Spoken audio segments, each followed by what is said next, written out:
Well, hello there, family. I didn't see you there. Family, I just want to bring you a quick announcement. Unfortunately, this will not be a new episode of the Crenshaw Corner. As of right now, both my wife and I are ill. Nothing too serious.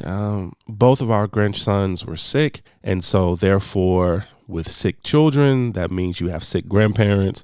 And so right now, both my wife and I are kind of under the weather. And what we always want to do is bring you our best. So we don't want to just do an episode just to put out an episode and it's not our best. So what we decided to do was re-released one of our most favorite episodes. It was an episode from earlier this year. We sat down and had a conversation with two of our favorite people. It's a couple, Daniel and Stephanie Alvira. The title of this particular episode is called Context, where they bring it all into context for you when it comes to faith, when it comes to marriage, when it comes to love, just bringing everything into a wonderful context. So family, we hope you enjoy and just know that a new episode will be released next week. And with the Crenshaws, we'll be back at you better than ever. And just family, we hope you enjoy once again. And as always, family, welcome to our journey. Previously on the Crenshaw Corner. Nope, we had 5. No, it's 5 and a bonus. Okay. The other one is trying to do everything. This is listen to me. Oh, you talking about you? Oh wow. Yeah. Okay, now we talked about me before this. Now we talking about you. Well, you know I didn't put my name next to it, but it's okay if that's what you want to put. You should have though. You should have put your name directly next to it. Trying to do everything instead of. What is insteader? It's a word. It's in the dictionary now. Trying to do everything instead of getting people who can help you do what you need to be done, because you cannot. And I've talked about this on Moo Moo Moments as far as cleaning and things. If you need help with something, get it. You can't be everything to everybody, but also you can't do everything. And that is one of the most draining.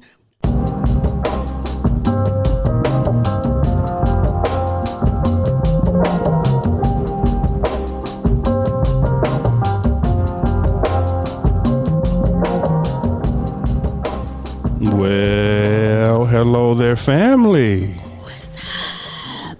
I didn't see you there. What's going on, family? And welcome back to another edition of the Crenshaw Corner.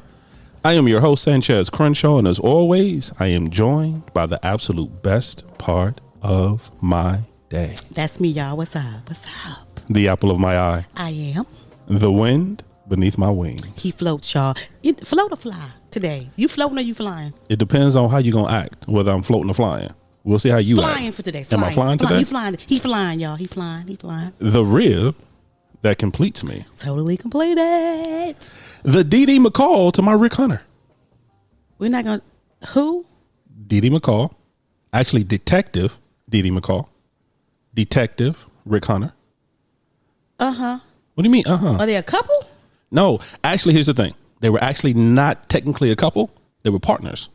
Hence the name Detective Dee McCall, Detective Rick Hunter. They were cops. I detect that I don't know what that is. How do you not know that, dog? Baby, first of all, don't do that. One of the most powerful detective duos in the 80s. Oh, Lord Jesus. Okay, first of all, this is so wrong, but I'm not going to tell you what I was really thinking. What were you really thinking? Starsky and Hutch, but let it go. I didn't say Starsky and or Hutch. I was going into that area. That's how my mind works. I go there and then I go someplace else to bring. But that's like a decade too early, though. Okay, I did say the 80s, not the 70s. You know, that's two different decades. 80s. I know you've seen them both. 80s. But it's like two different decades. I love the Lord. 80s. I don't know, baby. It's actually in the name. Detective Rick Hunter. Hunter, man. How do you not know that? Is you looking at me? I'm so dead serious. How do you not know that? No, I'm so serious. I really don't think. Did he wear a trench coat? Did I say Columbo? No, I'm not thinking of Columbo. But when you say Hunter now, I'm thinking it was a tall guy. He was tall. Brown hair. Actually, he was gray hair. Dee had the brown hair. See, I don't know these people, baby. You need to expand your horizon. My horizon is expanded. You've been sheltered. No, I don't want to watch that. Why wouldn't you? It was one of the greatest cop shows of the 80s. Obviously, it wasn't. You didn't watch TV. I'm sorry. If I would have said Hee Haw or Merv Griffin. Right, because my grandparents watched it. If I would have said Tiny Little Bubbles, you would have known what I was talking about. Because that was my grandpa and the Lone Ranger. The Lone Ranger. My grandparents watched the Lone Ranger. With Tonto? Was in black and white. You remember? Come on, your grandparents did watch that. Actually, they did not. Really? I grew up with Gunsmoke. They watched Gunsmoke too. I grew up with Gunsmoke. Mm-hmm. Gunsmoke and Rawhide No, I didn't watch. I don't even know. I don't know what Rod Come on, is. Rowdy Yates? No. Clint Eastwood, dog? No. Come on, Cookie? Nope. Can I ask you a question though? Yeah. Is you gonna tell the family your name? I'm just curious. We were discussing what we were discussing, but no, for real. Like, don't be rude because that grounded me with my grandparents. I'm saying Tiny Little Bubbles. Tiny Little Bubbles. Merle Griffin. Lawrence Welk. And the Carol Burnett Show. Don't be disrespectful with Carol Burnett though. Why? I used to love Carol Burnett. Oh, I thought you were trying to say something. No, I love Carol Burnett. Okay. What's going on, family? What is going on, guys? I am Angela Crenshaw, guys. What is going? That is my wife's family. Family, that is my wife. I am. Family, welcome. Ooh. We're actually only 45 minutes into the opening. We're not. And we can actually start the show. No, go ahead, do what you do. No, thank you, family. Family, thank you for listening. Yes. However you're listening, whether it's on iTunes, whether it's Podbean, whether it's Spotify, whether it's Apple... Nope, I already said iTunes. Or it's Amazon Music. Or whether it's iHeartRadio, whether it's Google Podcasts. Do I need to do that? Nah, you good. You good? Go on ahead. Our own personal website at www.thecrenshawcorner.com. Yeah. We thank you so much for listening. We do. For our returning family members. What's up, returners? You already know how we feel about you. We love you guys. We do. We do. Now, please don't misunderstand. Yeah. Although there's a very special place in our heart for our returning family members, our new family, we love you as well. We love you guys, and we thank you so much. We thank you for listening. You might be like, yo, what can I do to be a returner? Listen to the next episode. That's all you got to do. Listen to the next episode. And guess what? You're a returner. And if you do, what? No, go ahead. Go ahead. What you saying? No, you was pointing, bro. No, go ahead. What you saying? I don't want to do it now. No, go ahead. What you saying? No, I just wanted to say something to the family. Go ahead, say family. I want to give you a fun fact. We have family. Of course, we have family in the States, right, which is a beautiful thing. Yes, we do. We actually have family in all 50 states. Okay, we do. Which is a beautiful thing. Come on, 50. We have family also in Japan. Yes. We have family actually in Mexico. Yes. We have family in Taiwan. Yes. We have family in France. Yes. We have family in Spain. Yes. We have family in the UK. Yes. We got family all over the world. All over the world. Now, when you was doing it, I felt bad because I felt like I should know at least how to say hello. I'm going to learn that. I got one for you. Konnichiwa. That's the best I can do for Japan. you. That's actually it's Japanese. Japan is not a language. I just wanted to kind of. I said it. So for our family in Japan, I apologize for the dishonor that my family just put upon you. The language. I was talking about the people where they were in Japan. They're Japanese. But baby, Japan is not a people and or language. But I'm just saying where Japan they live is a place. But I'm talking about where they live because you was naming where people live. So right. You see what I'm saying? I was because just forget it. Here's the thing though. Forget it here's though. The thing. Nah, bro. Words mean a lot. If you look at the context of what I said we have family in these particular places. Right. And so, now you want to say Japan a language. I did not. Now you started an international incident. I didn't. Family, you sorry. were not listening. Family, we love you guys. We sorry. Family. What's up? Welcome to the cookout. Welcome to the cookout. Please make sure you bring some aluminum foil so you can what? Take something with you. So you can take something with you. Aha moment, a gym, or just take something. Anything, perspective, just take anything. Something. Just anything. Because I'm discombobulated now by this whole Japan thing. That's my fault? Yes. How's that my fault? I know. And see, this is the part that's crazy for me. I barely made it out of high school. Matter of fact, they asked me not to come back to high school. Mm-hmm. You got 13 degrees. I don't have 13 degrees, baby. In 13 different disciplines. I don't. You are 19 credits away from a master's. I'm not. And I don't care. Are saying that Japan is a language. I did not. You through? Baby guy, we got family here because you know what? Speaking of family, we consider ourselves an interactive podcast family. Yes, we are. We can be found on the socials. We're on Instagram. We're on Facebook. We bookers. All under Crenshaw Corner. Mm-hmm. And of course, you can email us at any time at thecrenshawcorner@gmail.com. Yes. Once again, thecrenshawcorner@gmail.com. We gave up on Twitter. If you notice, I don't even mention Twitter no more. I just gave up on it. We gave up on Twitter. Because I'm going to be honest to you, family, I don't tweet and or read Twitter. Mm-mm. Because I felt... We love the first family who do tweet and it's on Twitter. We love you. Well, here's the thing, family. I felt compelled when we first started this journey. Mm-hmm. You know, everybody's, they're all on the socials. They tweeting in 140 characters and they doing all these. And people starting relationships and divorces over Twitter. Yeah. And they doing all kind of stuff. Yeah. And I felt compelled to tweet. But then I realized I wasn't tweeting. We're not going to tweet. I wasn't tweeting and or Twittering. No. So we don't mention that anymore. Oh, yeah, we let that go. Yeah. Rest in peace, Twitter. Yeah, rest in peace to the Crenshaw Corner Twitter page. Yeah, we love you guys though. Now watch what happens. Somebody go here and put something up there just to see if we go look at it. Probably so. We love you guys though. Well, family, here's the thing. Yeah, tell us. If you notice, I kind of rushed through. the introduction just a little bit. You thought that was rushing? I tried to rush through. I tried to do it fast. My wife always trying to slow down the process of what I'm trying to do. I was trying to figure out what you were discussing. Well, I mean, that's a conversation for another day. Yeah, go ahead. Family, I'm excited. We are family, excited. I am so excited. And here's why I'm excited, family, because if you were with us coming into the new year, you know we promised you some very special guests sprinkled in throughout the year. And we have before us today two of the most amazing people that we know. Yes. Now, one of the voices is going to be familiar to the family. Here we go. He's done, I want to say, probably about 13, 14 episodes of the Crenshaw Corner. He's the one. He's very profound every time he's on the show.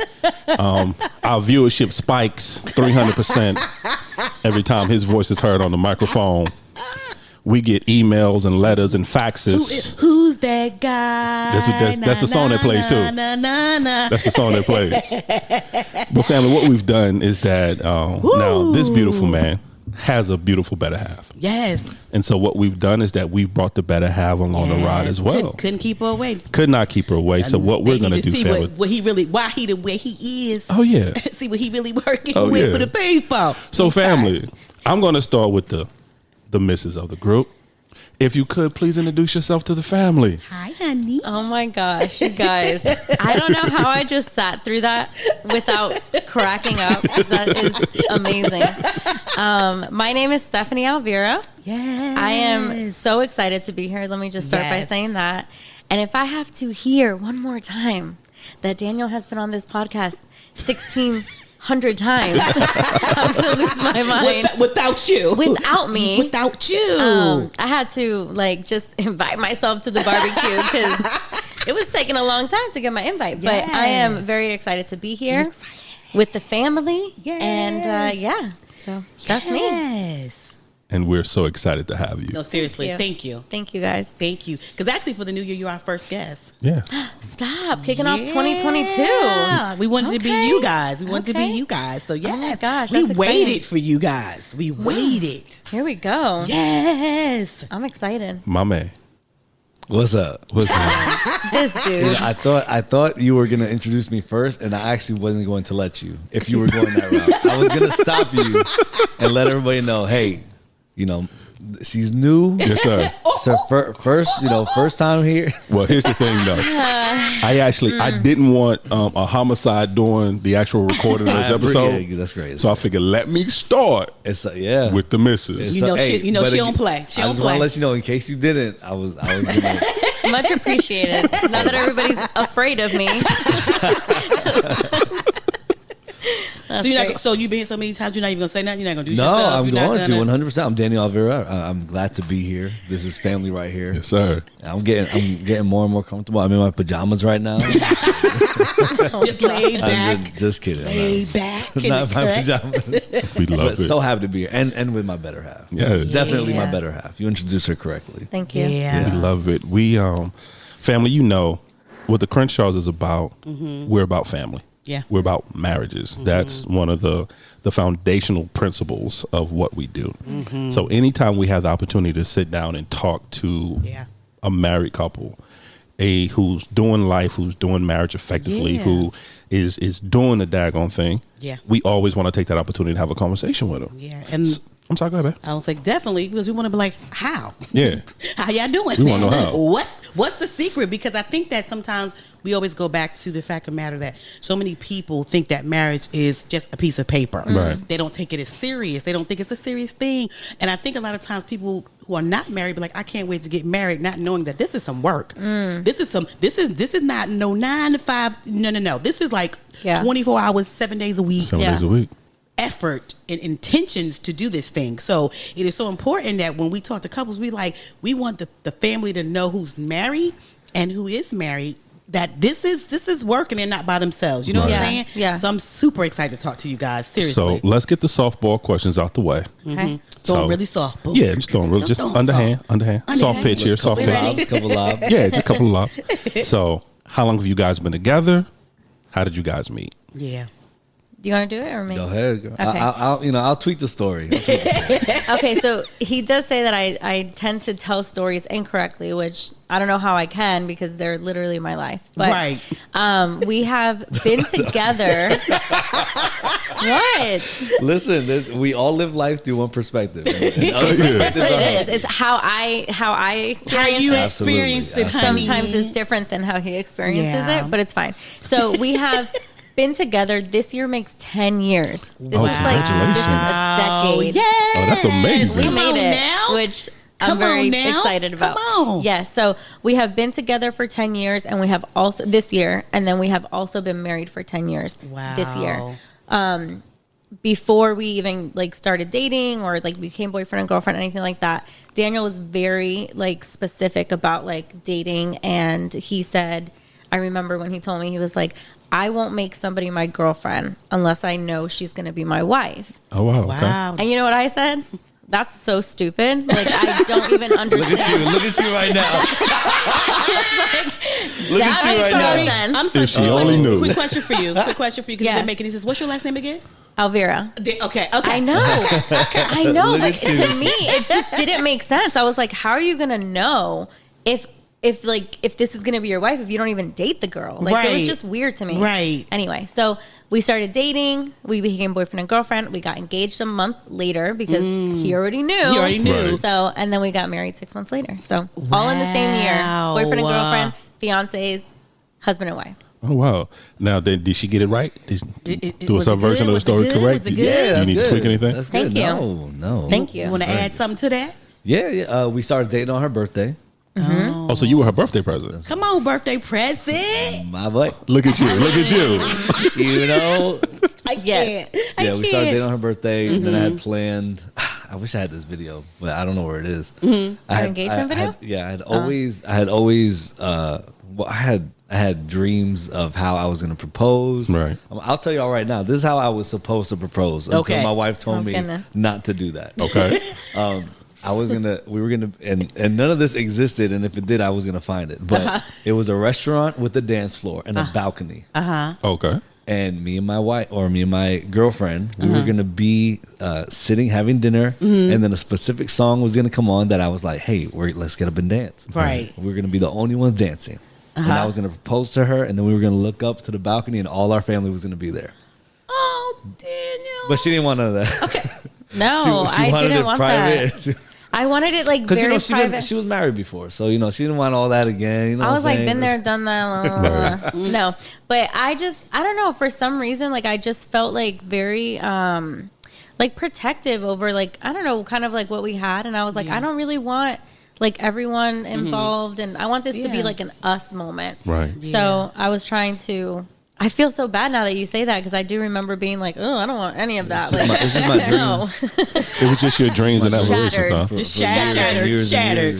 Yeah. That's so, crazy. And we met, our families have known each other for like 30 plus years. I was going to say, because like, I think a theme in this conversation is just going to be context and experience. Right. Because someone hears, 5 minutes ago, someone heard that we started dating, got engaged a month later, and then married each other 6 months later and had a wedding. Right. And they might be like, oh my gosh, that might be the formula. It is definitely not the formula. Here's not what today's conversation is going to be. There's not going to be a formula. Right. It's all individual experience. Yes, it what you're is. hearing is our experience. I think there's probably principles to take from our experience. But this ain't a formula for sure. Yeah. So our families knew each other for like 30 plus years. Right. We lived in Florida and then they came down every year to visit. Aww. And he came to our house when he was maybe like 2 years old or something like that. Are y'all serious right now? Yeah. And then even before that, our parents went to the same church. Yeah. They were in like youth group they grew together. Up at the same church, right. Yeah. Together. So it was really interesting. And then, obviously he stayed in New York. We lived in Florida. So we didn't like. I stayed growing up in that same church. Right. Yeah. We didn't like grow up together, but we saw each other periodically throughout the years. And my godbrother, who I'm very close with, is actually his stepbrother. Right. But they lived in Florida as well. So it was just kind of like that common denominator. And then he moved to Florida to help start a church. Right. And it was kind of within like the same city. And it was funny because I was dating somebody at the time, and my sister-in-law, who was my best friend at the time, I hear her talking about him to another friend of ours. She's like, oh my gosh, my brother-in-law is so great. He's so handsome. He's so talented and this. And she's going on and on and on. And I literally, without even thinking, and my ex-boyfriend was right there, and I'm like, dang, how come you're not trying to hook me up with him? What? Oh, Wait, with your boyfriend sitting there? It was just like a lapse of like moment. That's a judgment. And I was just like, first of all, I was like, oh crap, did I really just say that out loud? And then she was like, oh no, girl, like, because I was already divorced at this point. Right. She's like, no, like, you're too much for him. He's trying to save himself for marriage. And she's like, he's so innocent. Like, no. And I was like, dang, okay, like, who do you think I am then at that Tell me what you really think about me. I was walling out after I got divorced a little bit. And so then he invited me to his church because I honestly was praying, and I was like, God, I feel like there's a transition coming in my life, and I'm like, how do I do this? How do I look for a church? I grew up in church. This was my dad's church, 25 years. Right. And I'm just like, how do I start looking for a church? Like, what do people do to find a church? Like, what do you really do? Yeah. Right. And so, we commented on something similar, I think it was, on a single post. And then I was like, oh, let me see. He's like doing this church thing here. A lot of young people. Yeah. And then we just started talking, and I was telling him, he was like, oh, yo, you should come to my church. And I was like, well, I mean, I'm on discipline right now, which meant that I couldn't partake in anything at church. So I was like, all right. And he's like, why are you on discipline? I'm like, oh, well, I got a tattoo. And he's like, oh yeah, you can have tattoos at my church. Like, that's fine. Right. I was like, oh my God, this is how you find churches. This is it. And so I went, visited his church, and ended up staying there. Felt like God was calling me to that place, and was in that church with him for 5 years. Let me ask you a question, because this is so weird. So this entire time that y'all kept sprinkling in each other, never thought of each other, never.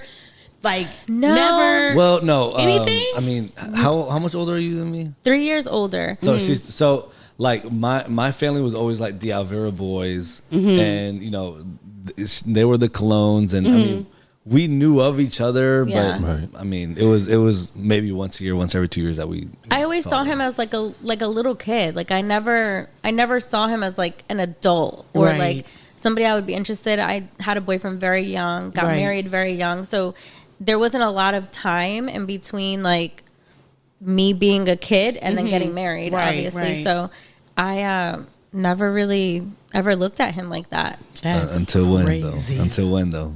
When did that change? I saw the man of God that you were.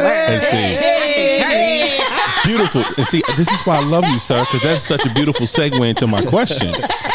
Because from hearing this, so you pretty much went in knowing that the next person I'm really going to be with is going to be my wife. Wow. So you went in knowing that. But my question for you, Miss Stephanie, when did it click for you? So at what point did you realize, yeah, I can marry this man? I think shortly after I started going to the church, because then at that point it wasn't like I wasn't seeing Daniel, Maria's son, or Daniel, Joey's brother. I was seeing Daniel, and I don't know. I think hold on. Daniel what? Daniel Alvira. No, you said Daniel Maria's son, Daniel Joey's brother. Then you saw Daniel what? Man of God, handsome man. You know what? Anyway, talented man. Talented man. Yeah. Daniel. Okay, so I just saw him in a different light. He just felt left out. So Daniel, the handsome worship leader. Yeah, you don't have to church. say all that. Thanks. So I think it was just a different. When you see something with a different set of eyes and you see somebody in a different place, I think that was, I don't know if there was like an exact moment, but it was pretty quick. It was pretty quick, to be honest with you. So the question for you, Daniel, when did you come to that realization that for your life, what's meant for you, this is the only way you're going to go? Because some people, that's deep, like, you can't be nothing to me unless I'm going to marry you. Yeah. Like, how did you, at such a young age, how did you know that? Like, what happened to make you know that that's how you were going to live and that's what you were going to do, though? Yeah. I never understood it, but now I do. It's powerful. Yeah. Like, wow. It's a great question. So I think I decided really early on in life that I was not going to have sex before marriage. Okay. And a lot of other things happened that wasn't sex, but but that particular thing right there. It was holding on by a thread. she used to call me a. All right. I need to figure out what I can and cannot say here. You can say whatever you want to She say, used to call family. me a smurgeon. A smurgeon? A smutty virgin. No, it's a semi-virgin. A semi-virgin. Okay. Well, I like your definition better. Yours, so that was cute. That was great. I like that. So, I mean, I don't, there's no perfection here 100%. Right. But I think, well, there was another like, caveat to that as well was for whatever reason, I always knew I was going to marry someone who had a child already. God. Not for whatever reason. God. Yes, 100%. Yeah. Wow. There was even a running joke in the church that I was a part of in Florida that a baby mama would walk through the door and No, they'd be single like, mom. Oh, single mom. And then they'd be like, oh, that's baby mama number one. You know Or what? that's I'm baby done. mama number two. I'm done. Just because the people around me knew that as well. Right. So there was a running joke to that point. So I think that and just the decision of not wanting to have sex before I got married, those two things together, it really left no room to like play games. Yeah. You know, really left no room. You know, if I'm talking to somebody and those two things come out of my mouth, right. Even not the baby mama one, but just the fact that I'm not having sex until marriage. To a lot of people, especially nowadays, that's like that was a turnoff. Yeah, it's like how? Yeah. Yeah. How And is why? that even? Yeah, why? Right? Yeah. Right. Here's what I love about that. I love it. The fact that it's coming from a man. Yeah. Yeah. Here's what I mean by that. Yeah. Because we all know, everyone tells their daughter, don't. Yep. Save yourself. Yeah. Wait to marriage. Don't be that broad. That's what I always tell my daughter. I Don't want be to say that not broad. everybody, baby. That's you. Well, this is me. Just want to put that out there. The principle behind it. Don't be that broad. Okay. But if we're honest, it's very rare Yeah. that fathers have that conversation with their sons. Yes. Or uncles or cousins have that conversation, or even mothers have that conversation with their sons. So for a man to sit here and say, I made a conscious choice that I mean more to me than anything else. So I'm going to save myself because it's a gift. It's a precious gift. I'm going to save myself for marriage is a beautiful thing. And I'm glad that you said that because there's somebody that needs to hear that to understand that it's okay. That it's okay that no matter what society says, no matter what your friends may say, no matter what you see on TV, no matter what you may think, for a man, it is okay not to be sexually active until you're in a marriage situation. So I'm so happy you said that. Yeah. I was for you, Stephanie, too. I was thinking about that. Something that you said earlier was like, I wasn't attracted to who he was attached to. I was attracted to the God that he was attached to. Right. And that right there is like powerful. You know what I'm saying? Because a lot of times you're attracted to family members and what they're wearing, all that. But for you to like kind of like have shed all of that off of him and be like, I am attracted to the man of God that he is. Did you know that right away? Like, how did that? I feel like he challenged me in those situations. So for me, coming out of a marriage, coming out of, 2 years of singleness in between divorce and being single, Right. He challenged me with thoughts like that. With, I am who I am. I'm strong in my faith. Right. I'm not going to give in.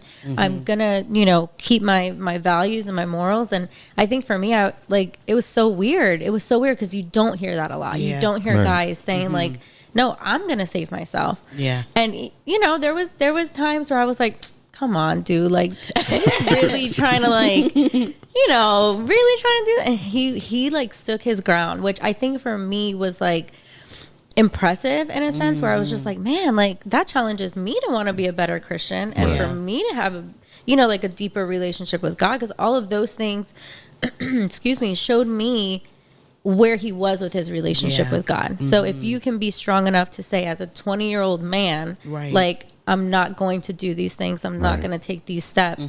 That for me was like a lot. So, yeah. And I think, and he's very gifted and talented in everything that he does, which is crazy because he'll just try anything and he's so great at it. And be successful at it. And it's annoying, but it's amazing. So to see him thrive in his gifts and things like that, like, people always joke and they're like, anointing is attractive. And I honestly think like, even so now I got to protect my man. Right. I know how attractive his anointing is. And now I have to cut people if they be, attracted to the anointing too. So, I see where we're going with it. I think that's what it was. Yeah. Honestly, I think it was just like who he was, how he carried himself. And I don't know. I liked it. Okay. Here's the thing. So that ends the softball portion of the show. That was a deep. Because now I got some real questions. Jeez, that wasn't real. Because that was deep. That it was. But I got some. But here's real answers. Yeah, but here's what I want to know. Because, and I'm glad you mentioned, and you mentioned it multiple times, that this was not your first marriage, but Daniel, this was your first marriage. So we go from you being a smurgeon, y'all killing me to being in a situation where you were married, you live life, you've had a child. Initially in your marriage, how did that work? So what was that like for you going into a situation where you have never been there before? And if I'm to be so bold, Stephanie, you going into a situation where you had been there before, but obviously for whatever reasons, it didn't work out. Yeah. So what was that like for you guys? See, I feel like even you saying that, there's some part of it that isn't true. Okay. Because she might have been married, but she wasn't married to me. Say it. You know what I mean? So, was you about to slap him 5 across the I was. I had to catch myself. Slap him 5? I was. Baby, that was going to be loud, baby. I had to catch myself. I almost threw something at the man. That was so profound. That was so good. That is good.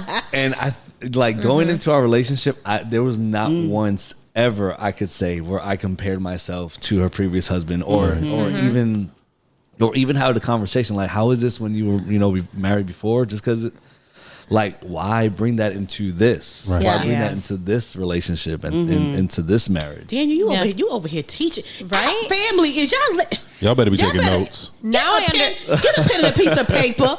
Y'all out here playing. Y'all better get a pen and a piece of paper. Now I understand why he's been on here 5 times. Oh my God. He's good. He's good. Oh, he's amazing. No. He's good. He about to be co-host. I get it. But you know what? I get it now.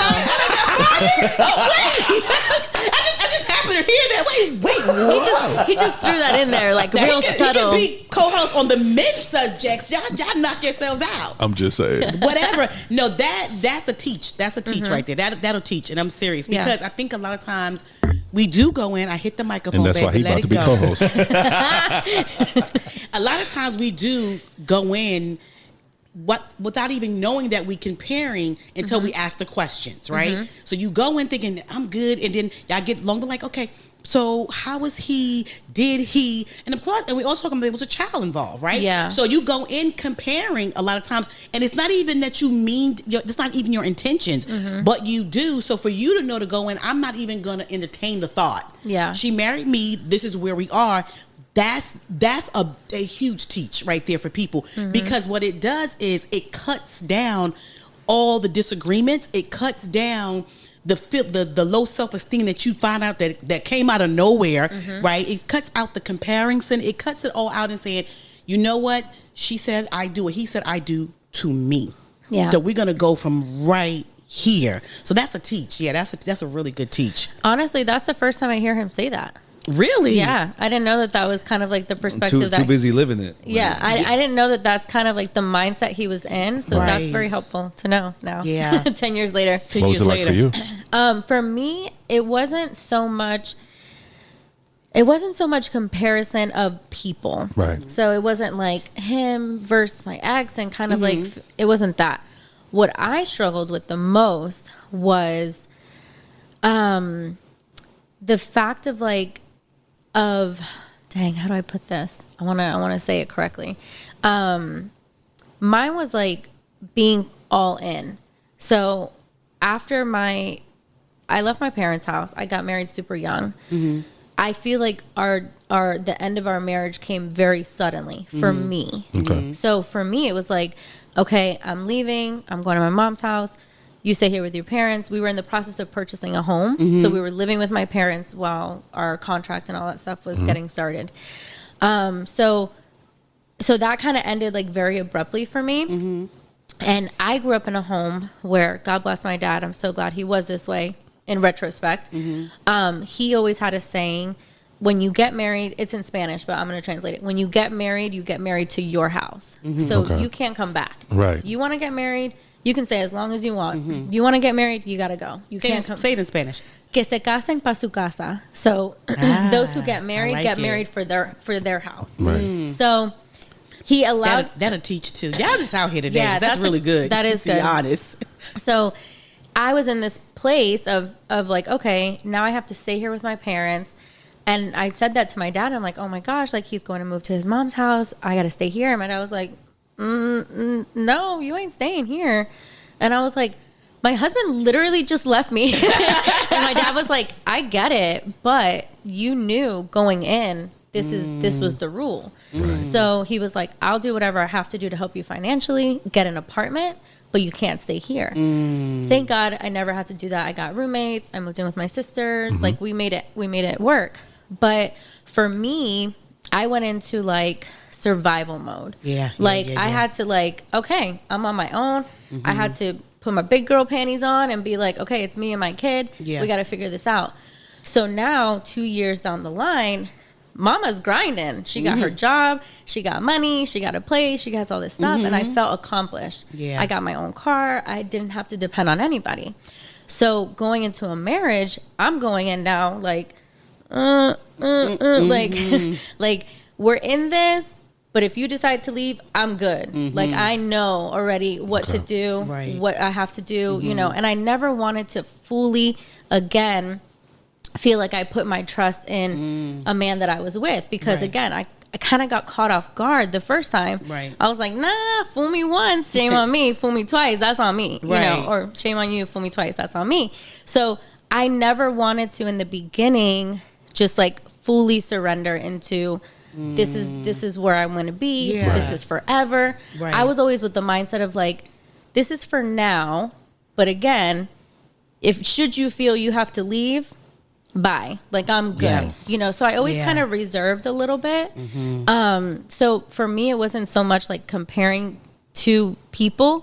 It was like surrendering to like, this is my life. This is who I want to be with. This is forever. I'm going to fight for this. So that was my struggle in the beginning of coming together. It's one of those things when me and Sanchez got together, like once a month, I would tell him to run. Seriously. Because literally, I would be like, run. Excuse me.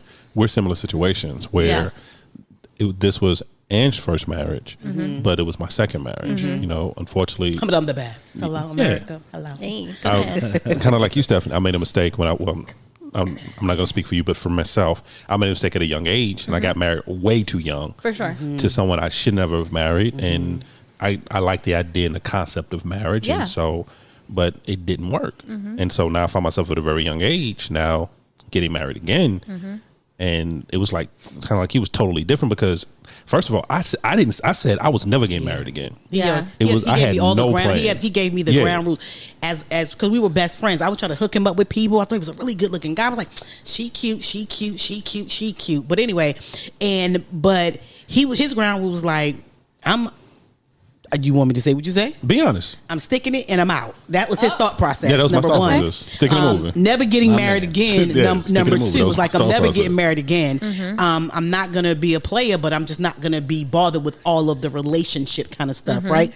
So we went in knowing that information because we were friends. So it was like, okay, cool, whatever. Because I knew I was like, you know what? Like you, I'm like, me and my babies, we doing it. I love God. Yeah. Okay, I'm with the Lord. I'm always fasting. You know, like I just love Jesus all day. When I first met your friend, she was a true definition of a Pentecostal. Yes, Pentecostal. She had on the long flannel skirts and the whole nine. Wow. Okay, so we did denim skirts. She did the whole flannel with the turtlenecks and the button up. And you remember the real Bibles. The King James thick versions. That's what she used to carry. Excuse me. That's the right. Bible case. With the Bible case. Yes. That's what she carried. Yes. Oh, yeah. Your highlighters inside and your honey, my pens. Girl, and a little notebook. Was it a zipper case? It was a zipper case. It was. Definitely of course zipper it case. was. You know it was in a zipper case. What is wrong with y'all? So, but once a month, like religiously, That's she would amazing. say, leave. Yeah. It's like you can leave. You can run at any time. Yeah. Because like you, and see, and that's going to be my question for you as well. And then Day, I want to hear from you because I want to know your thought process on what it looked like. But I came into a situation, already a ready-made situation. Mm-hmm. Her and the kids, they had their life. They were gone. She was dependent. She was living like, I don't need no man. Yeah. That's the life she was living. For sure. Yeah. So when this union happened, she was still in that mindset. Mm-hmm. And I'm sorry to cut you off, because for me, Sanchez was an interruption. Because I had literally said, I'm not dating anymore. I'm not doing any of that. I love Jesus and the Lord. I love my family, and I'm just not going to keep doing that. And I also said the next man that touched me had to be my husband. Yeah. And when he'll play, and I'm trying to help him play. So I already knew that wasn't. But my theme song was, I don't want to be a player no more. That was my theme song. So it was like, okay, so I'm like, and I was so in love with me. Mm-hmm. I was so buying my own self flowers. I was so like doing my thing. Like I was feeling so good. Not that I don't now, but when he came, he was a total interruption. And I was like, you're interrupting my time with the Lord, because I always knew that, because my parents have been together forever, that your first ministry is your family and your marriage, right? That's right. And so he came, and I was like, this is going to be an interruption. Like because he was literally interrupting what I thought my life was supposed to be, what I envisioned it to be from that on. Yeah. Like just the kids are gonna go and I'm just gonna travel the world. No man, no nothing. Hear me roar like girlfriends. You're about to be traveling the world again if you keep hitting my I hit your mic again. I'm so sorry. Dan, you're gonna have to come over here and co-host. So that was me. So like you, I was just like, do I want this interruption, and it was hard at first. So I was like, run. Yeah, it was. Yeah. Run. And I wasn't going anywhere. I mean, he was determined to stay too. I was like, I wasn't going anywhere. I had made a decision. I loved it. I made a decision. Like there's nothing she could do. I mean, Daniel, this woman had went in my closet and packed my clothes for me to go to my daddy house. Oh my gosh. That's a lot of effort. I'm a grown behind man. You was not going to send me to my daddy house. What you ain't gonna do? You know what I told? I said, if you don't go back in the closet and put my clothes back, I ain't going nowhere. Because I wanted him to understand that he had options. Yeah, like you, like stay or go. And I wanted him to know that I was okay with that. But in actuality, I would not have been okay because if I went to my daddy's house, you would have came behind me. Yeah, I would have came and stayed with you.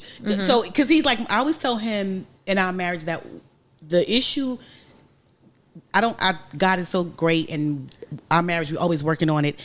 But what I do know for sure, not that I don't love him as a husband, but if I lost him, I would mourn our friendship. Yeah. I would mourn that. Yeah. That would be like anything else, but to not have him as my best friend, like not to be able to just be stupid with him and talk to him. And again, he's a phenomenal husband, but that part right there, I would literally mourn that. And I knew that I had to make sure that I did not want to tear up what we had made as a friendship. And I didn't know if marriage was going to do that. So I would prefer he run than we tear that up. And that's what my issue was the whole time. Here's what I want to know. I want to know from Daniel.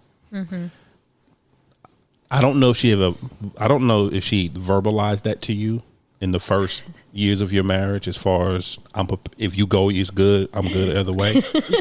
But I'm pretty sure you might have picked up on that. I definitely verbalized. So I want to know from you, A, how did that make you feel? And then B, how did you handle that? Knowing that for you, and if I don't want to put words in your mouth, so if I'm wrong, correct me, but this is the love of your life. This is the woman you've dedicated yourself to. But every once in a while, she's telling you, I'm good. You stay, you go, I'm good.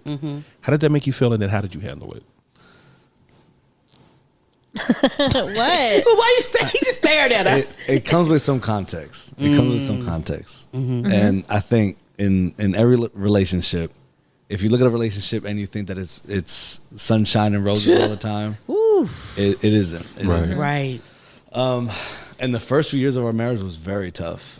It was very difficult. I used to say, like, you're here not because I want you here, but like because I need you here. Like, no, essentially what she told me was the only reason I'm here, I'm speaking as her, is because I have nowhere else to live.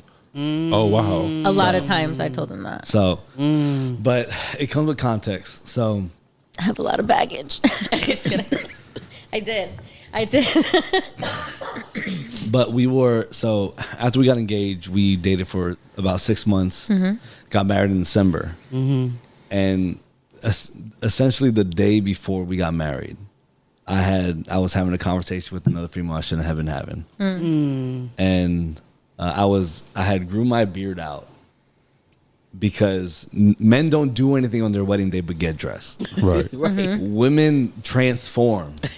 Okay? Women transform. So I was like, I'm going to grow my beard out, and then the night before the wedding, I'm going to trim it down, all the way down. To give you something to do. Right. like a reveal. Yeah. You were so thoughtful. You know, you are one thoughtful dude. Like, I see why Sanchez wants you to co-host, bro. Right. You thoughtful. And on the other side of the token, I'm such an idiot too. He's not wrong. So I'm in the chair getting my haircut, and my wife calls me, and she is hysterical, and she's angry, and she's telling me to get over there right now. And I'm like, what? Mind you, and this is for context too, my first marriage ended because of infidelity. Yeah. So I was already coming in with that whole mess too. Right. Yeah. So, okay, go So ahead. for me, this was left field because the person I was having this conversation with, like, I don't even have a relationship with. Right. It was a person who was, she was a friend of a friend. And it was absolutely left field for me. Definitely not appropriate for a night before getting married conversation. Right. So I get to where she's at, and essentially she just tells me what she saw. And it was tough. That was a really tough night because I would say our relationship to that point was textbook. It was everything you would want in a relationship. Yeah. Okay. It was everything you'd want in a story. Yeah. And that really, like, I to a certain degree, like, I regret that a lot just because it ruined that for us. And at the very beginning of our marriage as well, it ruined that for us. But obviously she decided to go through with the marriage. Right. Against like literally everything inside fiber of me. in her being. I was like, this is not, nope, I'm not doing this again. Nope. And it was a lot of conversations and a lot of convincing, I would say, honestly, that day, where it was just like, just do it. It'll be okay. God's with you. And I was like, bump all that. Like, I don't care what is with me, who is with me. Like, I was livid. Right. So the first few months, the first year, we're working through that, essentially. You know, even the memory of losing my virginity is tainted with that decision. Wow. You know, wow. Like, we literally live only one life, so there's no going back and cleaning that slate. You know what I mean? Yeah. You can only move forward from there. But the first year was a tough year, and then I think as we were about to get over the hump, I was going through some stuff personally that I confessed to my wife. She had a death in her family. That was a huge death. She was going through stuff personally after that as well. Yeah. And so it was at the end of that year of essentially healing, it was just a mess again. And that was a time really where she was very vocal about, like, I don't love you. And we were going to try for a child. And, you know, she was telling things to my face like, I don't want to have a child with you.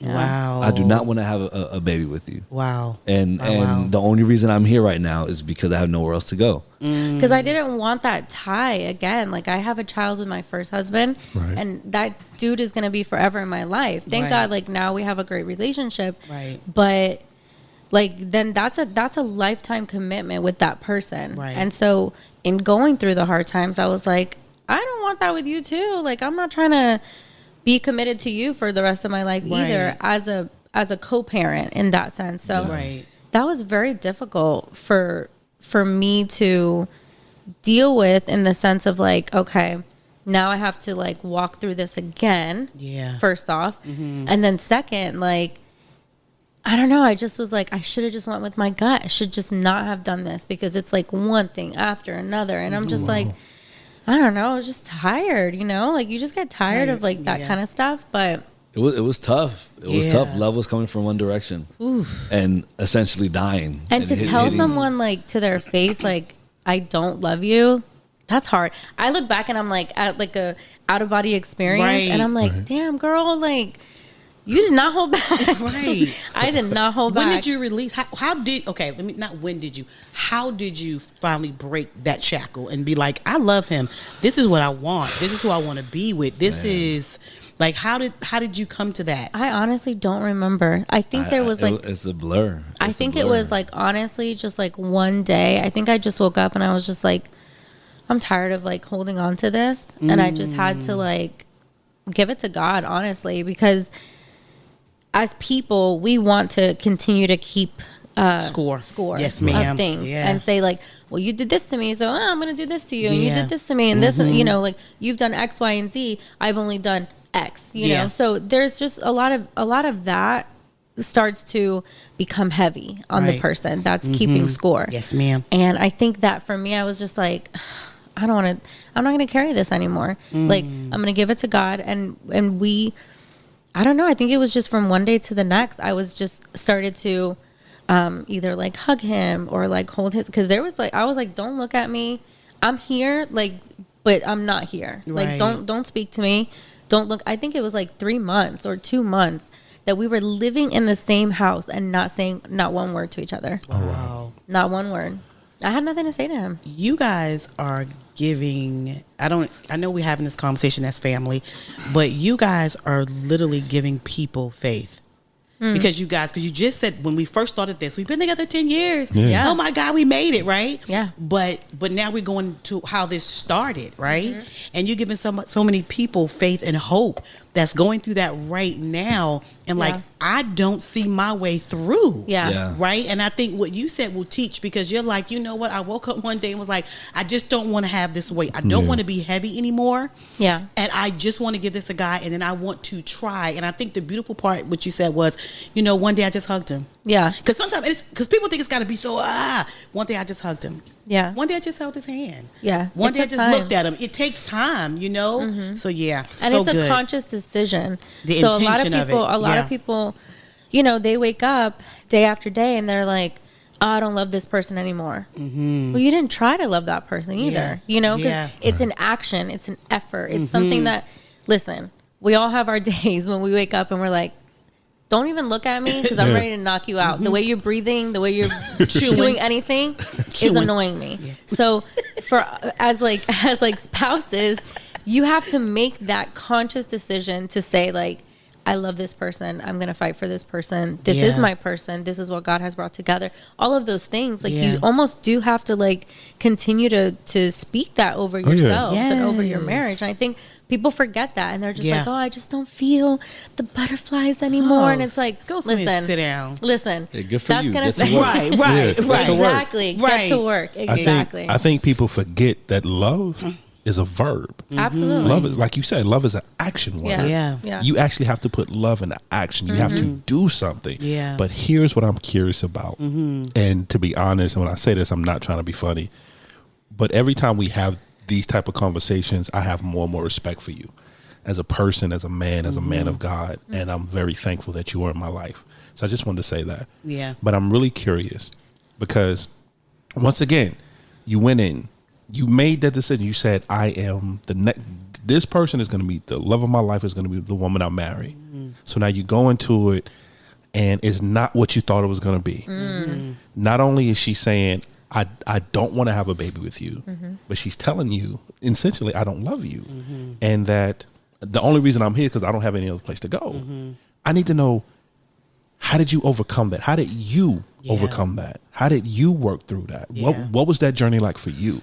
Yeah, it was relentless and selfless love from me, and I knew for months that the love was going to land on ground that it wasn't going to grow on. Right.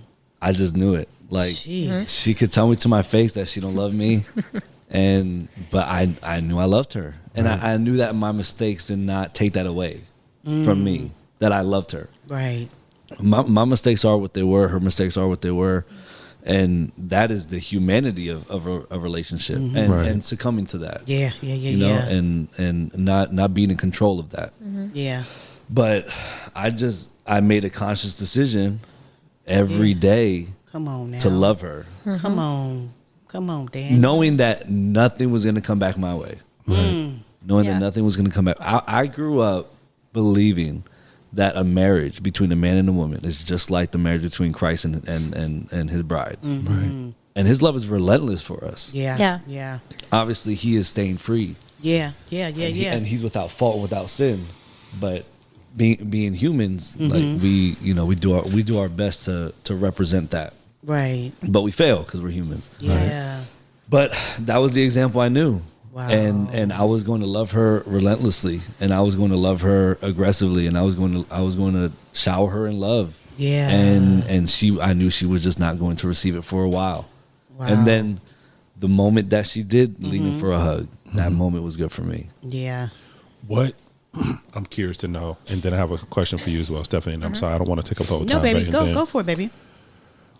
Once she did lean into you, what stopped you from not reciprocating it? Because at that point, you could have shut her off. Yeah. At that point, you could have been closed off. But from what I'm hearing is that you were still open to receive her love. What allowed you to be able to do that? Because it couldn't have been easy dealing with that on a daily basis. I wasn't open to receiving her love. I was desperate to receive her love. I got you. Okay. I was desperate to receive her love. Yeah. Because I loved her. Right. Yeah. And I made a decision to live the rest of my life with her. Okay. And to love her for the rest of my life. And through sickness and in health. Yeah. You know? Through good times and bad times. So when that hug came in and that handhold was there and that dinner night, you know, came to fruition and the look across the table was there. Like, to me, that was life. Right. Yeah. To me, that was life. And I needed it because, you know, giving someone love every day knowing you're not getting it back is tiring. Right. It's exhausting. Yeah. So, you know, I did that for as long as I can, but, you know, thank God that she reciprocated and you know, the one hand hold in the day turned into two, turned into three, turned into an embrace, turned into a hug, turned into a conversation, into you know, into flirting, into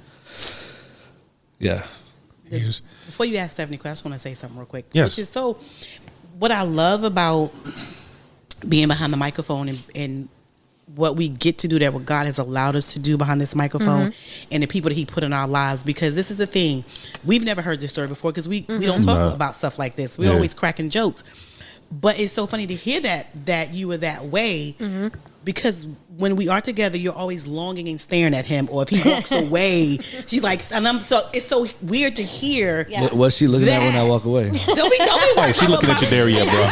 She looking at your derriere. But dunk. She looking at your badonkadonk, bro. Yeah, you know, or she's talking to you and she'll like babe or whatever. You know what I'm saying? Yeah. So it's so powerful.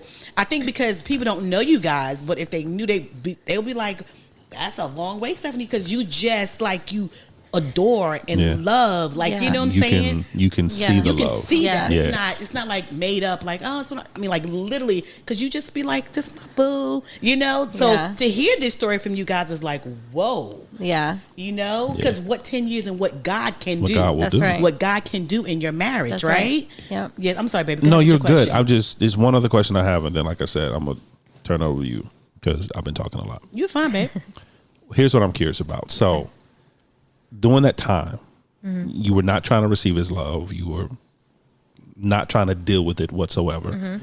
As he continues to just pour on love and love you and just be what he's doing, what's going through your mind at that time? What I want to know your perspective and what you saw and how you felt during this time where he was doing everything he could, but it seems like everything he was doing at that time, you were shutting down. Yeah. So I just want to know what was going through your mind. I was very cold. I was very much like, keep trying. Like, I just had a nasty attitude about it because it was just like, I don't know. My thing was like, I told you my story. Right. You knew what I came from. You knew like the issues that I dealt with. You knew the issues that I, you know, currently had in the beginning of our relationship. So for me, it was like a level of vulnerability that I was like, I showed you everything. I told you everything that I was dealing with, and you still did the same thing. Like, So for me, that automatically put me in a place of like,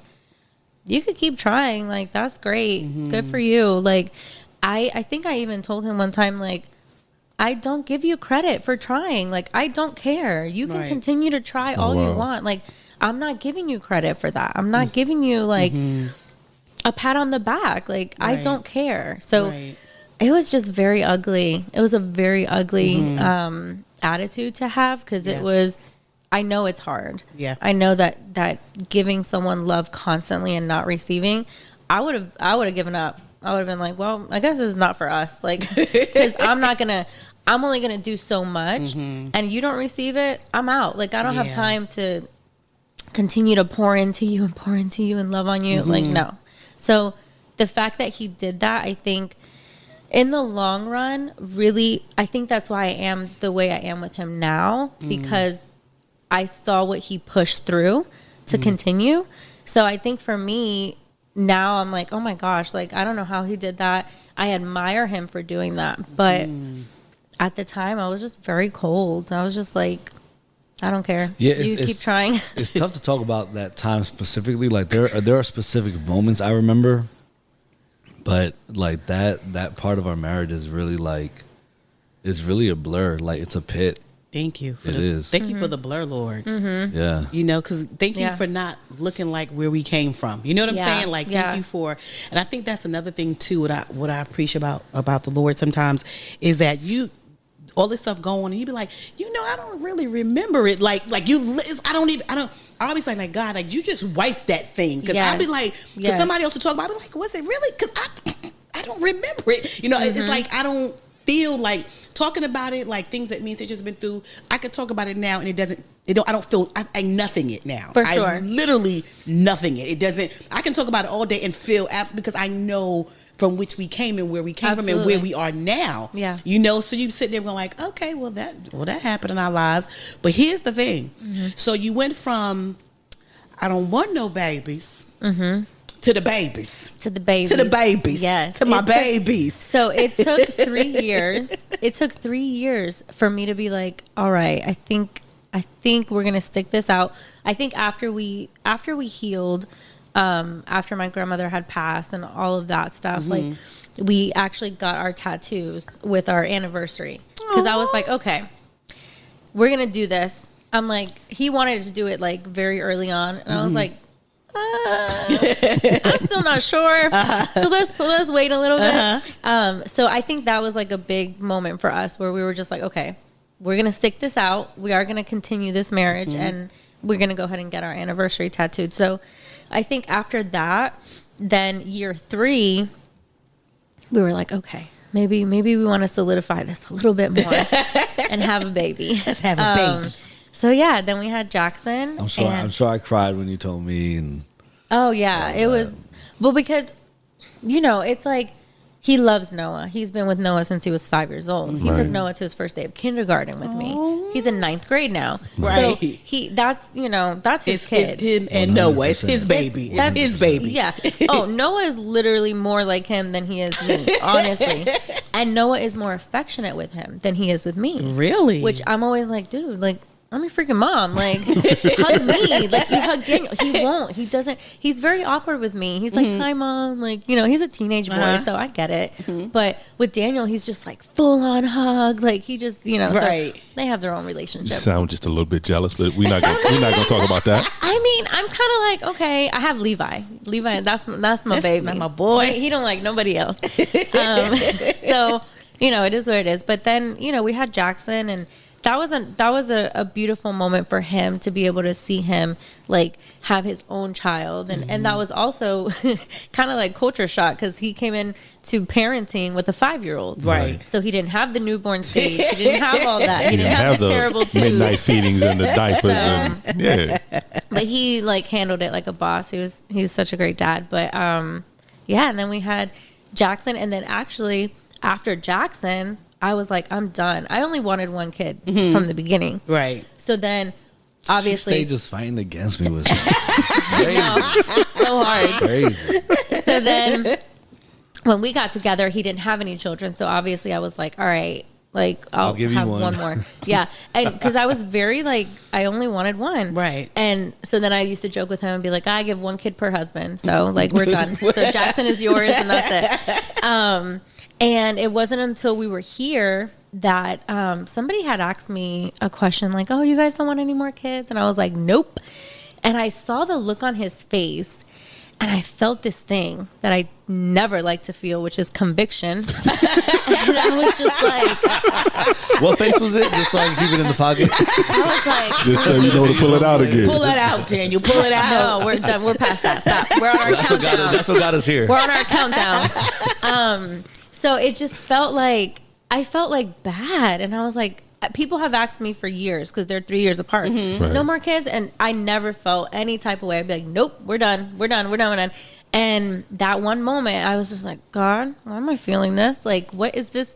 I knew it was conviction, obviously. Mm-hmm. And I spoke to him and I was just like, I don't know. Like, I feel bad. Like, are you going to be okay with not having like another child? And he was just like, I'm okay if you're okay. I was like, you already knew crap. What that answer was. Now you put it on me. Yeah. Dang it. So I literally started praying and I was like, God, I need you to soften my heart. I need you to soften my heart because I don't want any more children. Right. I do not want any more children.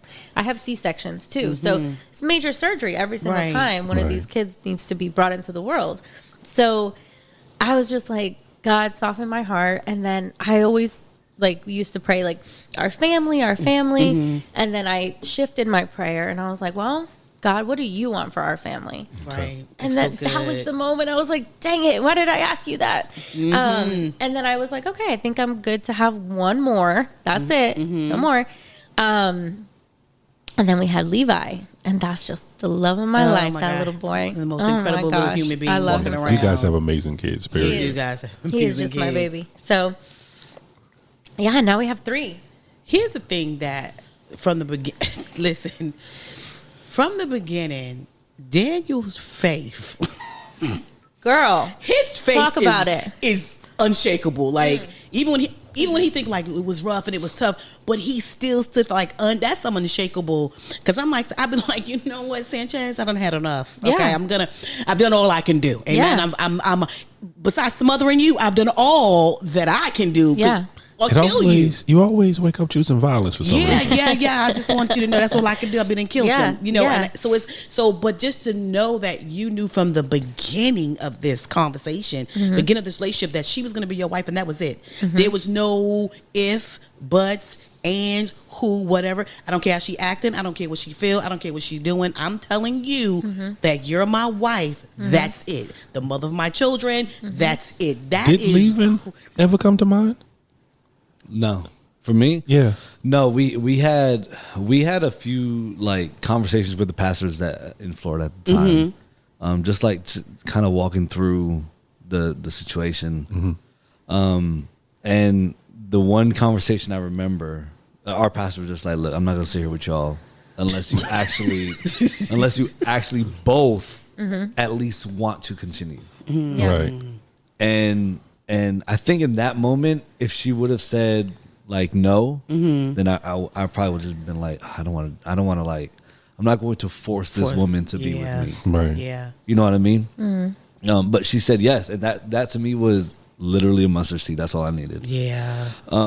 And also I was trying to remember David in the Bible, his son who was sick, who died. Is that Absalom? I forget. You wanted me to be a Bible scholar today. Okay. You made me stutter. I can't even be a Bible scholar today. For the more Christian people who are listening. Yeah, it's not us. That ain't us. You know who it is. You know who you are. So David's son was on his deathbed, and David is praying and ripping his clothes and all that. And the moment his son passed, he got up, got dressed, took a shower, went about his life. There was no reason to rip his clothes off anymore. Right. So in that season, for me, it was faith. Right. And it was relentless love, relentless faith. If she would have said no, I would have just had to been like, okay, I did my part. Yeah. If David, his son died and he got up and he had faith that God could heal it, but God didn't. and he still loved God and had faith that God was good. Yeah. So in that moment, if that would have happened, I would have just had to dust myself off and take the L and it would have been tough for sure. Yeah. But never did I like to leave came from me. Right. Like that just wasn't. If it was to end, it was because there was no other choice from her. Okay. Yeah. Divorce is not an option for us. Death is, divorce not. You always see when she gave you choosing violence. I was thinking outside the box. That's another way. Yeah. The one thing I do want to say though, and I need the family to understand that when hearing this conversation and hearing the story of these two wonderful people, I need you to understand what was in the mix, okay? Because I don't want you to misunderstand what is being said here today. Exactly. Yeah. In the middle of everything that was going on, God was still in the mix That's right. of what was going on. Yeah. There was still a faith. There was still a belief. There was still a search for God in that mix. So what I don't want you to hear is, well, I'm in this bad relationship and it's not working, and I'm just to stay and I'm going to make this person love me, or I'm in an abusive relationship, or whether it's verbally or physically or mentally or spiritually, and I'm just going to stay and force this person to love me. That's not what's being said here today. What's being said here today is that a decision was made to love God, and through that love of Christ, Daniel decided to love his wife. Yeah. And through that prism, Daniel was allowing the love of God to come through him to go to his wife and to allow God to work on that situation. So don't misunderstand what's being said here. It wasn't Daniel forcing himself or making Stephanie love him. And even still hearing that, like, it's not lost on me. Right. Someone on the other end is like, yeah, of course the guy who messed up is going to continue to love his wife and hope that she sticks around. Right. It's not lost on me. It's just the story. Yeah. It just is what it is. Yeah.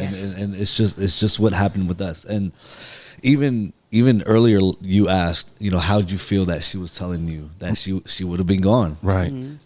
I felt I deserved it. And if she did, it was what I deserved. Right. But my faith wasn't give me what I deserve. It was I know I messed up, but I still want this. Yeah. Yeah. And I still love her.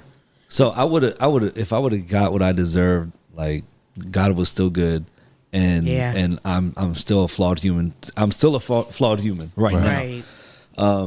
But it's not lost on me that as we tell the story, like we are in a whole different universe right now in our marriage. Exactly. It's so weird because, like, even when we talk about it, like, we've talked about it before with other people, and it's just like it feels like we're talking about other people who are not us, Right. And we're just like sharing their story, Right. Because we look back and we're just like, oh my gosh, like how are we here? Yeah.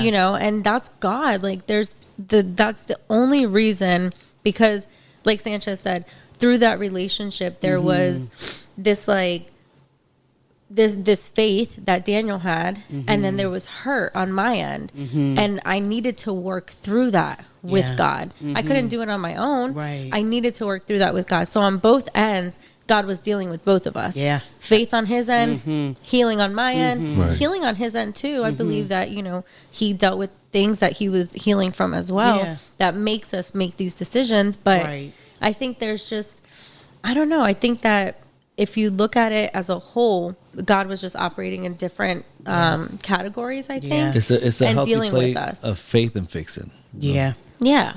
It Yeah. was. Fixing on your own, fixing on mine. And I think the beautiful thing too, what I always tell people is that God is going to prune you. That was a pruning season for you guys, right? Because there were some things that were sticking to you guys. And the weird part about this, there were things sticking to you guys and dead leaves on you that you didn't even know that was there. Yeah. It's like those roses. You can see it getting a little bit dark, but you're like, but it's still healthy. Yeah. It's just a little dark. Yep. It's not a big deal Yep. until it begins to corrode, And I think that, so God was doing a lot of pruning on both of your behalves because he knew where you were going 10, 20, 30 years from now. Yeah. He knew you would sit here and help people right now with this same in conversation, right? But there was some pruning that you had to do corporately and individually. I done hit his mic again, y'all. I'm looking fired because I'm a hand mover. I know, oh my god! Trying to sit on my hands. Oh my god, the producer. Get you a headset mic. Thank you. But it's just that God said I have to prune you separately, and for this to work, there's some stuff that y'all both had to peel that you didn't even know you needed to peel. Number one, right? Until something comes up, and then you need to be able to do this thing corporately as well. You know what I'm saying? So those are the things. Even for us, we always say there's things that we both had to go through individually. Like, because for me, like he was a distraction, and I was every woman hear me roar. I don't got time for no more bad brothers. I'm just over it. You know what I'm saying? For him, he was like, I'm just want to be a player. Ain't nobody got time for chicks and like. So, I was very cold and unfeeling. When we first got together, he still was a bachelor, and as he was married, I was still living a bachelor's life. I didn't have to. I didn't have to tell her where I was going. Wasn't none of her business where I was going. It was none of her business when I was coming back. I'm not telling you anything. Don't ask me any questions. I'm home when I'm home. I'm not when I'm not. And that's how we operate right now. Right? That's right. There were certain subjects that he was like, they're off limits. Off limits. Don't talk to me about it. Don't question me about it. Interesting. And the crazy part about it, I was like, okay, then go. I'm cool with it. But for me, I was like, I'm every woman, hear me roar, so I don't need you anyway, bro. I make my own money. I do this. I do that. I could cook. I could click. I could, I have my whole list. Roll it back for a second. Yes, roll it back. Yes. Take that C out of there. Take that C out. What C? You don't cook. Take that C out. Speaking past tense. But I was cooking then. Don't lie. You wasn't cooking then. I was I'm sorry. I was fixing food. I was fixing food. There you go. You know, but my wife believed with a D that when you take a frozen pack of hot dogs out of the freezer, you do, and you don't even unthaw them. What's not necessary? You just cut them out the pack. And throw them in the oven. First of all, not throw them in the oven. You put them on a pan with some aluminum. Aluminum make everything taste good with some aluminum foil. Gosh. And you go low, because if you cook it low, then it just melts in the juices. Well, hold on. He know. You put your hot dogs in the oven? Yes, I don't boil hot dogs. I don't boil hot dogs either. That's a given. Stove. Like on a frying pan. That's a given. Put them in the oven. Got to put them in the oven, y'all. Okay. They taste so good in the oven, but they're even better now in the air fryer, y'all. It's a frozen hot dogs in the air fryer. Huh? Frozen hot dogs, but they're frozen or they're just in the fridge. She got a little better. I got better now, y'all. She at least unthaw them. Unthaw them now, before y'all. She cooks them. Okay, that makes sense. Yeah, before Daniel just gave frozen. me the whole live face. He was like, "So wait a minute, what are we doing?" Like what? That's amazing. But God was doing what He needed to do for you guys to be here to help the family out there with your voice to say this Somebody is possible. Need to hear this today. You can do it. Yeah, you can overcome it. It's okay, and the fact to say that you are human. It's okay to feel how you feel, because sometimes in marriage we don't think we should feel the way that we feel. Right? We think that we got to be martyrs. Like no. I'm just gonna let the Lord deal with it. No, I need to tell you how I feel. I need to let you express how I feel. Right. But a lot of times we don't do that, and that's where, when you don't have that kind of communication, that's where it gets real tricky. Well, and I you think sit too, in that. That's what I was just gonna say. A lot of people, I feel like I was very blunt, a little bit like borderline like brutal with how I was feeling, but also a lot of people go through this stuff and they're like, I can't tell him how I truly feel. I don't want to hurt his feelings. I don't. But you're covering that up, and now it's turning into bitterness. Now you're just starting to feel bitter towards them, because you're not expressing how you feel. So, yes, there is probably a way to say it that could be a little bit better, but express how you feel if you are hurting in your marriage, because at the end of the day, it's just going to continue to like put roots down in that bitterness, and you're just going to continue to just like hold on to it. And they're not a mind reader. Your spouse is not a mind reader. They don't know what you're dealing with. They don't know what you're feeling. So if you're not saying it, they don't know. Right. So that can we clip that and send it to her? Yeah, I'm gonna clip it and send it to her. Okay. Yeah, I'm gonna clip it and send it to her. Because that is I will say, for our species, for us, we have a tendency of holding and harvesting that thing, right? Because we don't want to rock the boat. We don't make him. Here's the thing that Sanchez had to tell me, like, you don't want to make him feel uncomfortable, less than a man. And I remember he said it so indignant that I almost had an attitude. He was like, "You could never make me feel less than a man. You don't have that much power." I was like, first of all, Hello, you know what I'm saying? But he said, because you didn't make me a man in the first place, so how can you take something you didn't give me? Yeah. And because he was like, open up to me. You can't crush me. Yeah. I'm here. I want to hear what you have to say. Because like you, my mouth is.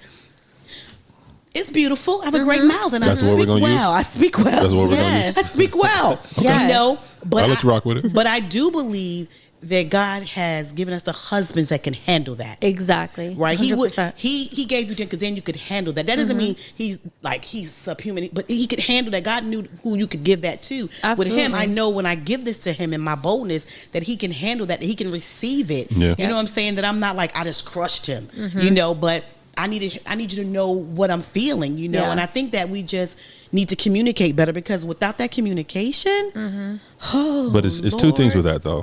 One thing that we always talk about on the Crenshaw Corner is ugly conversations. Yeah, ugly. Ooh, we have so many. Lord. To have a truly effective marriage, you have to have those ugly conversations, those real ugly conversations where you feel uncomfortable having these particular conversations, like a little kid. Yeah. Yes. But with that being said, though, it's twofold. Because husbands, I need you to understand, for your wife to have that ugly conversation with you, she has to know that she's secure. Yeah. You have to set the atmosphere to make it okay to have these ugly conversations. Yeah. Now, on the flip side, my wives out there, you got to understand, you have to do the same for your husband.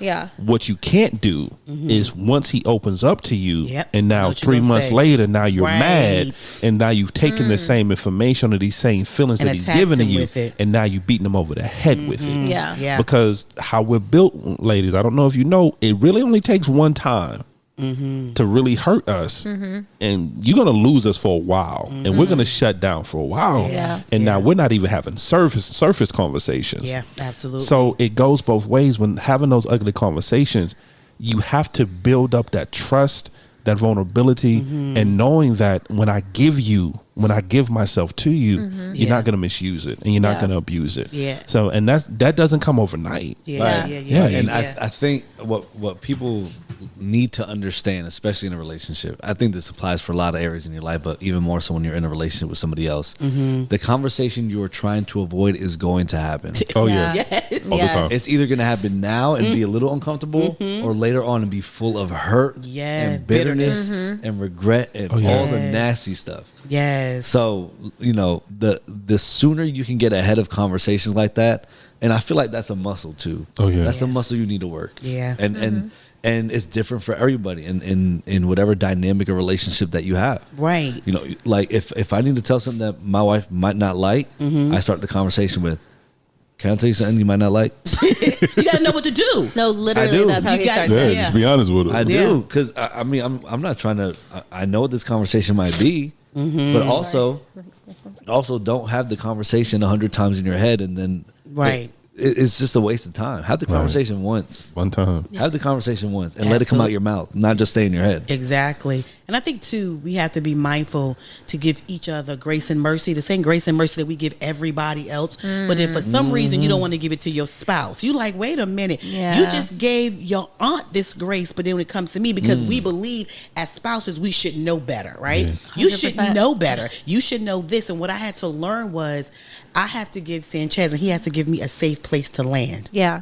I can't keep hovering. Yeah. Because when you're hovering, it gets intense, right? So when I know that he's a safe place to land, I'm able to tell him those hard conversations and that hard communication, like, babe, you know what I'm saying? But we have a tendency of not giving our spouses the same grace and mercy that we give everybody else. And we have to be mindful of that. Especially I'll say for us, for women, we have to be mindful to give your husband that grace, space, and that mercy, to the grace, to the space to make the mistakes. First of all, we're human. Let it go. Right? The grace that when he does that, you love him unto God. And a lot of times I tell everybody when people talk to me, like when you were Sanchez, I said, a lot of times I pray for Sanchez as a man of God, not as my husband. See, if I pray for Sanchez as my husband, there's going to be some real selfish prayers. Because I'm like, first of all, God, and then he, and because he said, and I used to do that. And then God would be like, can I holler at you about you for a minute? I'm like, no, God, we talking about Sanchez. Maybe you, did you hear me? You know? So I had to realize that the same prayer power I would have have to pray for your husband, as a man of God, is the same one I have to pray for him and give him that grace and that mercy, and not just because he's my husband, but because he is a man of God. And we have to be careful how we handle that. You know what I'm saying? I think that's definitely something. Sorry, Sanchez. No, you're fine. That's definitely something that I have had to work that muscle a little bit, because I am very, like, my expectation of my husband is very high, especially when it comes to me. If it comes to my care, if it comes to how he interacts with me, if he comes to, like, anything that has to do with me, he knows me. He's my husband. Right. He's been with me for 10 years. Right. Like, dude, you know what you're doing now. Right. And so I have this, like, expectation of him. And he tells me all the time, he's like, I want you to show the patience that you have with the people that love you and the people that you love, all of that grace that you give your friends, all of that grace and that patience that you give the brokenhearted and the heavy. I want some of that for me too. Right. And I'm like, nah, like, you should know how I feel. So that is definitely 100%. Like, it's a muscle that I'm always working. Yeah. I'm not perfect at it. I feel like I'm getting better with that. Absolutely. Okay, good. And we're always gonna work this muscle. I think, like, you know, people here 10 years married, 10 years in a relationship. The wife that is sitting next to me right now is not the same wife. I was about to say the same thing. I was married to somebody different 5 years ago. Yeah. A different person. Yeah. You know, And we are growing individually, and as we each grow individually, we grow together. But you only grow together through conversation and through experience together. Because we are all going to grow individually. We could do it separately. But that might not be the way to do it if you're married or in a relationship. I want to go back to something really quick that you said before, was how you start your conversations with me. Like, can I say something that I know you're not going to like?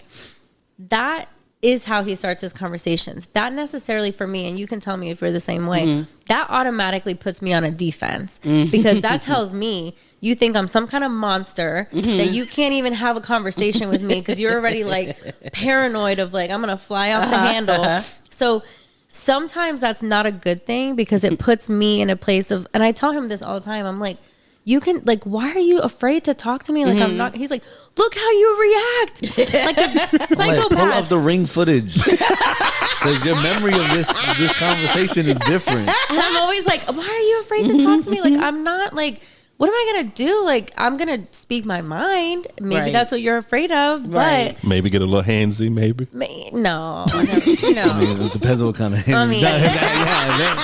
Sometimes he likes that too much. I'm like, no. Hit me like that. You better stop. What? Oh my gosh. I love And that isn't for every conversation. Like, even today I told my wife something that I just felt like I didn't want to see happen or continue to happen. It was a small thing, but I didn't start the conversation with, "Hey, can I tell you something you might not like?" Yeah. I think like you gotta figure out how it works. You gotta figure out how it works. how to say. What you want to say, babe? What I was gonna say is that I have to go into producer mode. Yeah. Oh, here we go. Oh, Man, wow. I gotta go in producer mode. Wait till I tell y'all why. But okay, go ahead. Okay. We're almost an hour and a half into this. Are we Is that really? not crazy? Yeah. An hour and a half? Yes, ma'am. Yes. And we can go for another 2 or 3 hours. Yes, it's so but good. I want to be my gosh. respectful because you guys got the babies at home, and I want to be respectful. They said they night baby. Yeah, night. but still. So we're gonna, and we already know because right now Levi running around the room. He didn't. Maybe. Yeah. Yeah, check that Ring camera, probably. But how we always like to end the Crenshaw. First of all, just thank you guys. Thank you. Oh my gosh, We knew this was going to be a great conversation.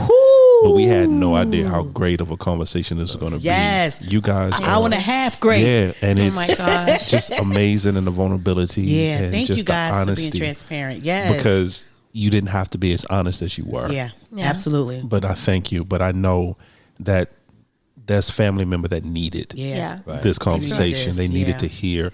Because right now there's somebody in this battle right now that's fighting for their marriage, and they don't know what else to do. Yeah. They don't know how to do. They don't, where you guys are saying, 10 years, and they're trying to figure out how they're going to make it 10 minutes. Yeah. And so hearing where you were to where you are now. And like you said, and every day is work. Yeah. You said it best, Daniel.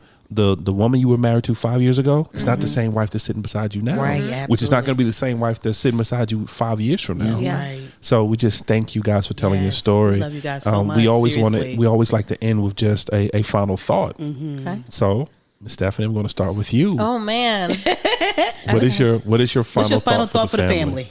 Okay, final thought I think is, I don't know, just keep open. Keep yourself open to what God wants to do with you, for you, through you. I think there's a lot of blessings and healing and opportunity that comes through openness. Right. Yeah. I feel like for us, we would not have been able to make it through had we not been open to God's voice, open to being healed, open to working through. So I think just continue to stay open and, keep pushing forward. But I think openness is key. I love it. Daniel, sir, final thought for the He over family. there staring at his wife. He kidding. That lovingly. Concentrate, Just Dad, all on her last, just hanging on her last word. He's like, say something else, baby. Oh, goodness. What up, girl? I think just simply there's nothing that God cannot see you through. Yeah. And I'll go on and say, if for whatever reason you said no during that counseling session, I have faith that God would have seen me through. He would have seen you through. Yeah. And it would have looked very different than it does right now. But if whatever it is you're going through, God will see you through it. And if you have that faith, then depression has no place in your life. Right. And sadness is just for a season and not for a lifetime. And then also life is lived in seasons. Just be mindful of the season that you're in right now. Yeah. Because butterflies don't exist in the winter. And if you're looking for butterflies during the winter, you're looking for something that should not be there in that time. But live in the season that you're living in. Yeah, dress accordingly. Dress accordingly. Right? Dress accordingly. Dress accordingly. I love it. Denise. Just space and grace and giving each other a safe place to land. It is so, I think we kind of breeze past that so much. Right. Like you said, give me the same love and patience. And we always feel like, but you know me. So I think just grace and space and a safe place to land as married couples in your relationships will take you so far. It will take you so far. Yeah. Right. What about you, babe? I'm going to keep it simple. I don't really have... What? Go ahead, baby. I'm going to keep it simple. It's so simple. Do not be afraid of the hard conversations. Yeah. Daniel said it best. You're going to have the conversation eventually. Whether you like it or not. You're either going to be able to control the narrative or you're going to be ducking. Yep. But either way, the conversation is going to be had. So don't be afraid of the hard conversations. Don't be afraid to be vulnerable. But most importantly, in every conversation you have, just make sure you keep God first in that conversation. Yeah. That's right. Because when you keep God first in that conversation, He's going to give you the words to use. Yeah. He's going to set the atmosphere for you. He's going to comfort you during the conversation. Yeah. He knows what's on your heart. He knows what hurts you. He knows your uncomfortability. Yeah. And He's going to give that, first of all, the person you're speaking with, your spouse, your husband, your wife, He's going to put them in the right space to be able to receive and to truly be able to hear what you have to say. So just don't be afraid of it. I'm about to do this too. I know you are. You just wait because you always have a final thought of the final thought. I know you do. See, the final thoughts open up more thoughts. Though. That's the problem. Well, I wanted to say this, and then we're done. I promise. Is just know that even when you know what you're saying and God told you to say it, just because your significant other is not answering you or not saying something back or being quiet does not mean they did not receive it. Yes. So we have to be mindful, because if they don't say anything, then we want to keep, and I said, if God told you to say it, drop it, leave it, and let them marinate on it so that they can receive it the way that they receive it, because they don't receive it the way that we would receive it. And we have to be so mindful of that. See, I'm done. I'm through. Daniel and Stephanie, thank you guys so much for being a part of this. Oh my God. Thank you so much. Thank Stephanie. you guys. First one in the book. Yeah. I'm so excited. So I'm pretty sure she's going to be doing an all women's one solo. So I'm pretty sure you're going to be in the council. She is. Yes. Family, we just thank you. We thank you for hanging in there with us for this hour and a half. We thank you for listening. However you're listening with us on 15 minutes to me. Yeah, it really did. However you're listening with us, iTunes, Podbean, Spotify, Amazon Music, Google Play, Google Podcasts, iHeartRadio, or on our own personal website at www.thecrenshawcorner.com. We thank you for listening. We do thank you for listening, As always, guys. we consider ourselves an interactive podcast, which means we can be found on the socials. We're on Instagram and Facebook. And Bookers. There you go again. All under Crenshaw Corner. And of course, you can email us at any time at thecrenshawcorner@gmail.com. Once again, thecrenshawcorner@gmail.com. I like when you say it twice. Family, Yes. we're on the tubes. Yes, we're on the tubes. YouTubes. Don't judge. Family, by the time you hear this particular have one episode, it may be 1 or 2 new videos Come on, up. now. When the twin powers activate. So go to YouTube. Go to the tubes. Where the channel is the Crenshaw Corner. Watch the videos, like, subscribe, comment, share, click that notification bell to be notified when new episodes come up. Yes, say bing. We're gonna go with that. Go with bing. And family, as always, welcome to our journey. We love you guys. Bye.